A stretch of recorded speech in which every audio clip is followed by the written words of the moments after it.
Saskatchewan Premier Scott Moe is determined to use the Notwithstanding clause in legislation that requires parental consent for students under 16 to change their names or pronouns. But the federal government opposes that move.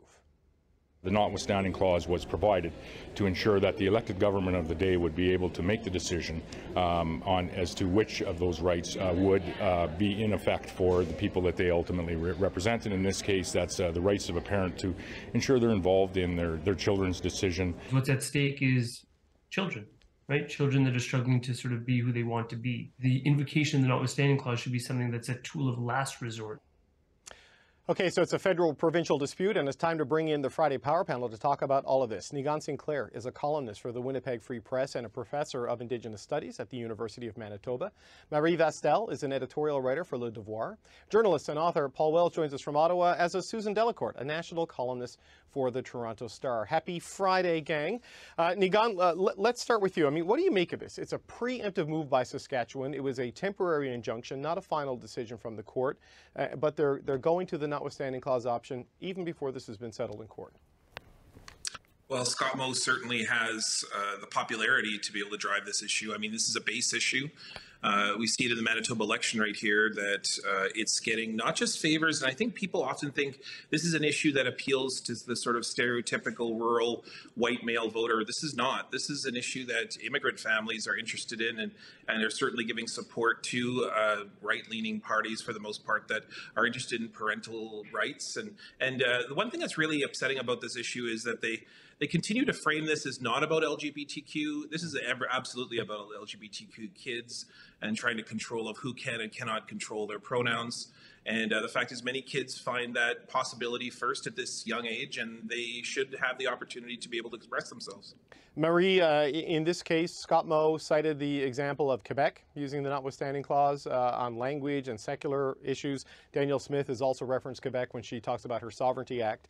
Has the way the federal government's responded to this in Quebec sort of emboldened these other premiers to do this sort of thing? Probably. We've heard from Alberta for decades, I would say, at least many, many years, that Quebec gets preferential treatment on multiple things, Notwithstanding clause included.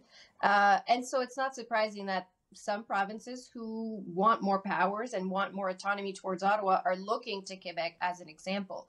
I would say, though, that on the Notwithstanding clause, it had been used multiple times previously in Quebec, but it had mostly been used, if not solely, for language rights, like you said. What's changed in the past few years, it's that it has been used on the secularism bill, Bill 21. Now it has been used, or is about to be used in Saskatchewan concerning transgender kids in school, perhaps in New Brunswick. It was almost invoked in Ontario regarding education workers who were on strike. And I think that there is a concern, well, I know that there's a concern at the Liberal federal government that this use of the Notwithstanding clause, preemptive use before courts have actually ruled on it, is multiplying amongst provinces, and that's a concern for them. And I think it's getting hard for the Liberals to ignore, because these issues that I mentioned, secularism, transgender kids, workers' rights to strike, those are social issues that are harder for the Liberals to ignore than, let's say, the rights of Francophones to have banners in French only in a province. So there is a lot of discussions within the government. I think it'll be interesting to see what they do, because the Trudeau government threatened to go straight to the Supreme Court when Doug Ford was flirting with the idea of invoking the Notwithstanding clause. Could they want to do the same thing this time? I think it'll be interesting to see how fast. I don't think it's a matter of when, but how fast they try to get this settled. So Paul, on that, I mean, it's hard for the Liberals to ignore, as Marie said. That's why Arif Farani was on the show today condemning this, but no real action. I mean, what can they do about it? I know they don't like it, but what can they do? They could put a reference to the Supreme Court. They could intervene in all of the various court challenges that are being brought by individuals and civil society groups. The Liberals need to decide. I mean, in the case of Quebec and Bill 21, Bill 96 in Quebec, this has been part of the landscape since 2019, 2018. And it's a matter of considerable interior debate within the Liberal Party, what to do about it, and within the Conservative Party. We remember the back and forth between Jean Charest and Pierre Poilievre. Liberals are in government. They have to decide whether they want to campaign on this or do something about it. And they're long overdue for that decision. Susan, what do you think they might do? I mean, they've been waiting until it got to the federal court level when it comes to Quebec. I mean, do you think we'll see a similar thing here in Saskatchewan, or at least that's what they say they're doing? What do you think is going to happen? I agree with Marie that it's going to be interesting to see the difference in speed by which they react, because they've been very careful with Quebec and plodding, one might say. In the case of Saskatchewan, I suspect they might be quicker to say something. I want to stress I was in school when this happened, but when this clause was first brought in, it was decided that we could bring it in because the fear of public backlash would restrain people. And we saw that worked in Ontario. Doug Ford relented on it because of a public backlash. This one is a little more problematic, as Nigan said, because there are all kinds of people across the spectrum. But I think, we've seen polls earlier this year showing that Canadians don't really like the Notwithstanding clause, if they know what it is. So I think this is going to be in the court of public opinion before it gets to any court, and the differences are going to be interesting to watch. Nigan, Can I say? Yeah, go ahead, Marie. Go ahead. No, I was going to say, I think the difference also is, as it always is, election timing. This time around, we're 3 years away from an election in Quebec. We're maybe 2 years away from a federal election. So if the federal government wanted to act now, the anger and backlash would be now and potentially further away from a Quebec or a federal election than if they wait for Bill 21 to end up in the Supreme Court, because we've been waiting for a decision on that for a very long time. But there is a risk that it doesn't go the way that the federal government wants, right? When you talk to constitution experts, they reference the Ford decision from 1988. I wasn't in school, but I have read about it. I was alive, I assure you. And the Ford decision in 1988 essentially said that there are no limits in the Constitution to how you use the notwithstanding clause. So there is a risk that even once it gets to the Supreme Court, it doesn't actually say what the federal liberals wanted to say. But, Nigan, it seems to have gone, it's not meant to be a constitutional easy button, right? Where you can just use it, the give me what I want clause. And we've gone from this policy being introduced and discussed to right to this. You know what I mean? It took like no time at all. It was a temporary injunction to set up a hearing that the Premier immediately called judicial overreach and went straight for Section 33. Yeah. Because this is and one thing that I hope everyone's noticing, and is almost in all of the notwithstanding clauses, particularly in Quebec, I mean, these are cultural issues, and the culture in Saskatchewan and Alberta is very much growing towards an anti-Ottawa rhetoric that gets a lot of political support kind of across the spectrum. I mean, even on the left, there's feelings of Western alienation, particularly in the ways in which there's, this is an issue that certainly doesn't appeal to perhaps all parents, but does appeal to kind of a Saskatchewan first mentality that's growing and growing. I mean, we are only 1 year out from a Saskatchewan election, and I think that, to Marie's point, that when we're talking about political favorability, Scott Moe is riding very high. He's one of the highest approved premiers in any province across the country. And he can be a bully. He can use his clout on an issue like this and really have no fear that he can continue to move the province in a direction that sort of poses as a separate Saskatchewan first policy, very similar to what Danielle Smith is doing, right, perhaps in a much more nuanced and much more careful and considered way than even Danielle Smith does it. But Paul, I know you said the Liberals need to decide if they want to deal with this or campaign on this, speaking about sort of, I guess, the notwithstanding clause and its use and application. But on this issue of parental rights that's sort of at play here, how do you think this translates? It's parental rights on one side, it's LGBTQ rights on the other side, is the way it's kind of being framed. How do you think that plays at the federal political level? It's hard to predict. One thing that struck me in the stories about the Saskatchewan decision was that the government was only able to provide 19 letters in relation to this issue that the government had received. Most of the population has not been engaged in this. We could have an interesting debate. I could make surprising arguments on whether parents should be providing consent for momentous decisions by their underage children, on the actual practical effects of trying to enforce a situation where everybody in town knows what that kid is doing, but the parent doesn't. Yeah. But that's a debate. And by all the evidence, Scott Moe doesn't want to have that debate because it might evolve in unpredictable directions, which is why he's trying to rush this thing through with the notwithstanding clause. Right, Susan, that's the one thing that strikes me about this whole thing is just a sheer small group of people that is actually affected by this. If you look at census data and what we know. So just your quick thoughts on how this plays, and then we'll move on to the next topic. The symbolism is important. And as Nigan pointed out, I'm paying attention to the context here. This is a week where Danielle Smith has been doing Alberta First stuff. This is Scott Moe with Saskatchewan First. And I think we are headed in a direction where we thought we were a few years ago before the pandemic of big bad Ottawa versus big bad provinces. Yeah. What I would say to the school divisions is the government is very committed to implementing this policy. We'll be introducing and passing the legislation notwithstanding it. And so those implementation plans will be in effect sooner rather than later to ensure that we are including our parents in our child's life, our child's education across the province.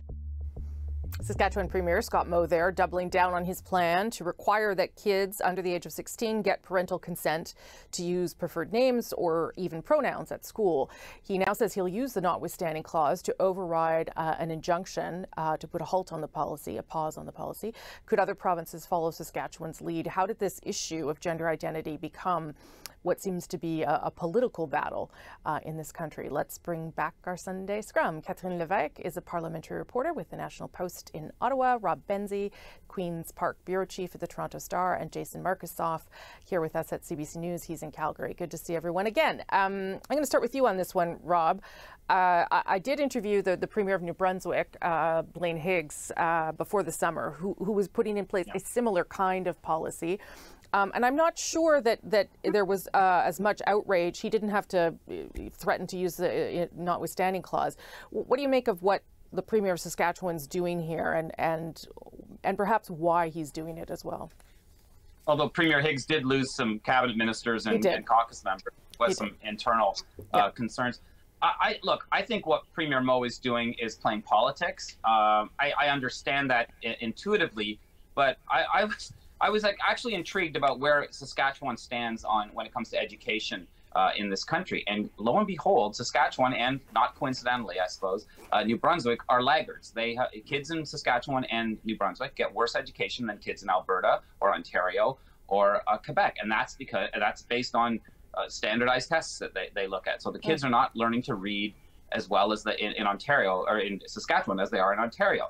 So if I were Scott Moe, I'd be way more concerned that children are learning what pronouns are, what adverbs are, what verbs are, what nouns are, what adjectives are, rather than worrying about what pronouns they're using at school. Because a kid that's using a certain pronoun at school and not using that same pronoun at home, there's maybe a reason for that. And I think that we have to look with some sensitivity on this. Yeah, I guess when these issues pop up, Jason, I just wonder how prevalent is this? And I look at sort of the science that we're seeing and from the people that defend children's rights and whatnot, who say that this is potentially dangerous, potentially harmful for kids. And so I try and reconcile those two things. And I'm not sure what the reality is, I guess. Well, the judge and the intervention that spurred Scott Moe to plan to invoke the notwithstanding clause talked about the fact that he was convinced that there was a risk of harm to young students, and their rights may be violated. And these are the rights that Scott Moe is willing to override using the Charter's override clause, notwithstanding clause. This does not affect most people, as you said in your earlier interview. This is a minority rights issue, the sort of minority rights that courts are asked to adjudicate with regards to the Charter and seek protection from the Charter. But there's also this very vocal minority throughout the country now that this is a grave offense, a grave issue. Sometimes they talk about in terms of parental rights. Sometimes they talk about in terms of darker terms about like gay agendas or nefarious motives about gender ideology. And this protest movement has gotten loud. It's taken along a lot of the energy of the convoy movement and some of the traditional social conservatism across many community groups in Canada. And there's an appeal to the right wing by some premiers like Scott Moe and Blaine Higgs, and we're seeing it as well in Manitoba with the PC's re-election campaign. And that one is going to be a test on Tuesday about how much people buy this, how potent an electoral winner this is, or does it turn off people who are moderates? And we're going to talk to the mayor of Winnipeg after this panel, so we'll put some of those kinds of things to him. But Catherine, what do you make of the use of this issue politically? Like, is it such a hot topic in Saskatchewan, or is it that there's some sort of advantage here to talking about these issues of values and, to Jason's point, what the Premier calls parental rights? Oh, I absolutely think it's a diversion tactic. And I think, a lot of premiers across the province have kind of seen what was happening in New Brunswick, and that Blaine Higgs is not ruling out a snap election this fall. And so I think they'll be looking at, will Blaine Higgs be able to be reelected on this issue that is, a lot of the Conservative base is really passionate about, because, to Jason's point, absolutely, this is an issue, a hot button issue for the social Conservatives, for the reason that, their rationale is they're saying, well, we can't get people excited about the economy forever. Conservatives can't just campaign on the economy. They have to have something else to present and, get people to vote, to give money to certain parties, and to really get involved in politics. The other, voter group that I think we should be talking about is the immigrants, the immigrant voters. I think this is really an important issue for them as well. We certainly saw, some press releases from the Muslim community saying that, they want to raise their kids however they want to. That was also, Pierre Poilievre kind of retweeted that statement as well. So, look, I think this is absolutely a diversion. This is something that, Scott Moe thinks that he can champion. This was not based on a lot of facts and a lot of research. In fact, I think the ruling that we saw this week clearly explains that this was a very rushed policy, a very rushed decision. And so I really think that Scott Moe is looking for his re-election, which I think is next year, and hoping to campaign on this. Yeah, and the Premier, Blaine Higgs, might actually call that election this week, maybe later in the week. Rob, what about the notwithstanding clause? I mean, you heard the federal minister there, obviously trying to also make this about values and talk some politics, but like the federal government could take a more aggressive position on this if it wanted to, and if it was trying to send a message to provinces that this is a last resort measure, not a first resort one. Yeah, I mean, that's one of the troubling things that's happened since Prime Minister Trudeau was elected, is premiers are using the notwithstanding clause much more than they ever have before. Francois Legault in Quebec uses it all the time. We've had it here in Ontario. Doug Ford has used it twice. Once it blew up in his face and he backed off. But the fact that Ontario had finally done that, they'd never done it since the clause was introduced in 1982. So it's problematic when it becomes a tool instead of a last resort. And I think that's a problem. This is certainly overreach on Premier Moe's part. This is a boutique, narrow, fringe issue that affects 0.3% of the population, according to Statistics Canada. So it's something that 99.7% of people will have no reason to care about one way or another. But I think to Catherine's point, it is a diversion. It's a good distraction from the fact that, as I said, Saskatchewan has a worse education system than most other provinces in the country. Jason, just on the notwithstanding clause piece. You put a good question, an important question to Minister Virani about what would you do here that you didn't do in Quebec? There's some suggestion by Minister Virani that they might intervene in a challenge. There have been many ongoing challenges and very serious challenges to Bill 21, the act restricting the rights of, again, a very small minority of people who wear articles of clothing of faith, Jewish communities, Jewish people, Muslim people, Sikh people in Quebec, and they have neglected to or avoided intervening in that. They say they might do it if a challenge to Bill 21 in Quebec goes to the Supreme Court. Again, that was a preemptive invoking of the Notwithstanding clause. So this government has been very challenged on when to act on the Notwithstanding clause federally, and thus far they have not really acted. So be very curious to see what they do here, especially given how pitched and partisan an issue this is, where the Liberals are very much on the student rights issue here, and Pierre Poilievre seems to be taking a page from Higgs, Stephenson, and Moe, and looking at the parental rights priority here. Okay, I got to leave it there. Catherine, I promise next time you're on, you'll get some bonus minutes. I'll just put that in my little ledger. Catherine, Rob, and Jason, thank you for spending some of your Sunday with me. Hope you get out in the sun. Thanks so much.